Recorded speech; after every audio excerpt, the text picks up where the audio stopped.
Kozhikode പേരാമ്പ്രയിലെ announcement വിവാദത്തിൽ LDF സ്ഥാനാർത്ഥി TP Ramakrishnan notice. കോൺഗ്രസിന്റെ പരാതിയിൽ നോട്ടീസ് അയച്ചത് പെരുമാറ്റച്ചട്ടത്തിന്റെ ചുമതലയുള്ള ഡെപ്യൂട്ടി കളക്ടർ. വിവാദമായത് മുസ്ലിം ലീഗ് മതം പറഞ്ഞ് വോട്ട് പിടിക്കുന്നുവെന്ന അനൗൺസ്മെന്റ്.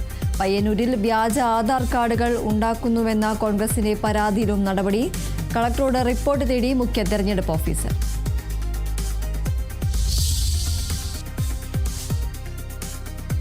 വോട്ടെടുപ്പിന് ഇനി ബാക്കിയുള്ളത് 6 നാൾ. 10 ദിവസങ്ങൾക്ക് ശേഷം പിണറായി വിജയൻ ഇന്ന് സ്വന്തം മണ്ഡലമായ ധർമ്മടത്ത്. രാഹുൽ ഗാന്ധി നാളെ മുതൽ വീണ്ടും കേരളത്തിൽ. 2ാം ഘട്ട പ്രചരണങ്ങൾക്കായി പ്രധാനമന്ത്രിയും നാളെ കേരളത്തിലെത്തും. തിരുവനന്തപുരത്തെ റോഡ് ഷോയിലും തിരുവല്ലയിലെ പൊതുസമ്മേളനത്തിലും പങ്കെടുക്കും. JP നദ്ദയും സ്മൃതി ഇറാനിയും സംസ്ഥാനത്ത്.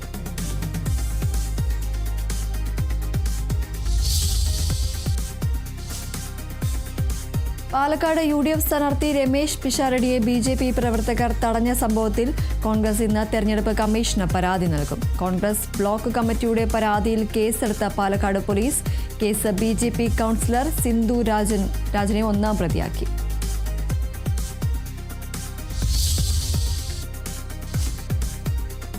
FCRA നിയമ ഭേദഗതിയിൽ പാർലമെന്റിൽ പ്രത്യേക സിറ്റിംഗ് ഇല്ലെന്ന കേന്ദ്രം. ഏപ്രിൽ 16 ഇനി ചർച്ചയാവുക വനിതാ സംവരണ ബില്ലിന്റെ മാറ്റം മാത്രം. FCRA എതിർക്കുന്ന ന്യൂനപക്ഷങ്ങളെ അനുനയിപ്പിക്കാൻ കേന്ദ്രമന്ത്രി കിരൺ റിജിജു. വിഷയം വിശദീകരിക്കാൻ തിരുവനന്തപുരത്ത് കോഫി വിത്ത് കിരൺ റിജിജു പരിപാടി.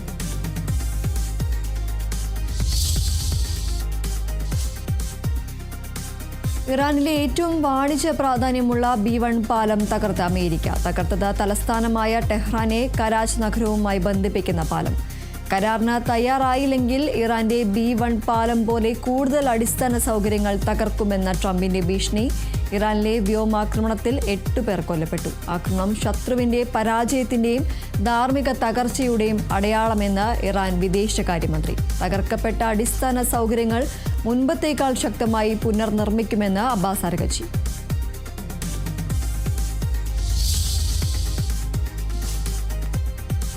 ഹോർമൂസ് കടലിടുക്ക് തുറക്കണമെന്ന ഐക്യരാഷ്ട്രസഭയിൽ പ്രമേയവുമായി ബഹ്റൈൻ. നീക്കം GCC രാജ്യങ്ങളുടെ പിന്തുണയോടെ പ്രമേയത്തിന്മേൽ UN രക്ഷാസമിതിയിൽ വോട്ടെടുപ്പെന്ന്. ഗൾഫ് രാജ്യങ്ങളിൽ പ്രകോപനം തുടർന്ന് ഇറാൻ.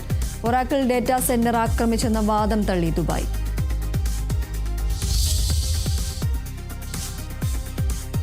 ഹോം ഗ്രൗണ്ടായ ഈഡൻ ഗാർഡനിൽ കൊൽക്കത്ത നൈറ്റ് റൈഡേഴ്സിന് തോൽവി. ഹൈദരാബാദിന്റെ ജയം 65 റൺസിന്.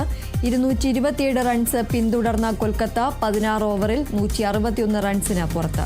ചെന്നൈ സൂപ്പർ കിങ്സ് ഇന്ന് പഞ്ചാബിനെ നേരിടും. മത്സരം ചെന്നൈയുടെ ഹോം ഗ്രൗണ്ടായ ചെക്പോക്ക് സ്റ്റേഡിയത്തിൽ.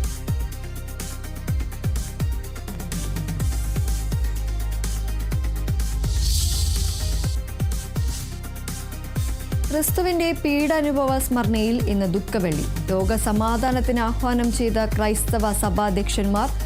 യുദ്ധക്കെടുതി അനുഭവിക്കുന്ന കുട്ടികളെ അനുസ്മരിച്ച് ക്ലിമ്മീസ് കാതോലിക്ക ബാവ.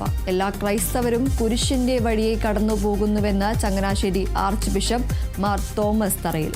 പാളയത്ത് നടന്ന കുരിശിന്റെ വഴിയിൽ പങ്കെടുത്ത സ്ഥാനാർത്ഥികൾ. മലയാറ്റൂരിൽ വൻ തിരക്ക്. മല കയറാനെത്തിയത് ആയിരങ്ങൾ. പള്ളികളിൽ പ്രത്യേക ശുശ്രൂഷകളും പ്രാർത്ഥനകളും തുടരുന്നു.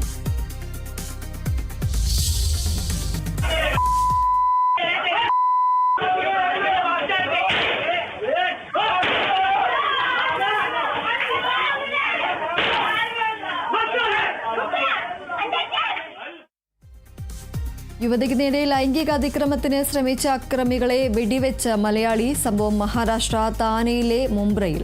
വെടിയേറ്റ അക്രമികളിൽ ഒരാൾ ആശുപത്രിയിലിരിക്കെ മരിച്ചു. 3-അംഗ സംഘത്തിന് നേരെ വെടിയുതിർത്തത് വിരമിച്ച സൈനികൻ ജയൻ ശിവാനന്ദൻ നായർ. ജയനെതിരെ കൊലപാതകത്തിന് കേസെടുത്ത പോലീസ്. സഹോദരിയായി കണ്ട യുവതിയെ പീഡിപ്പിക്കാൻ ശ്രമിച്ചപ്പോഴാണ് വെടിവെച്ചതെന്ന് ജയൻ ശിവാനന്ദൻ.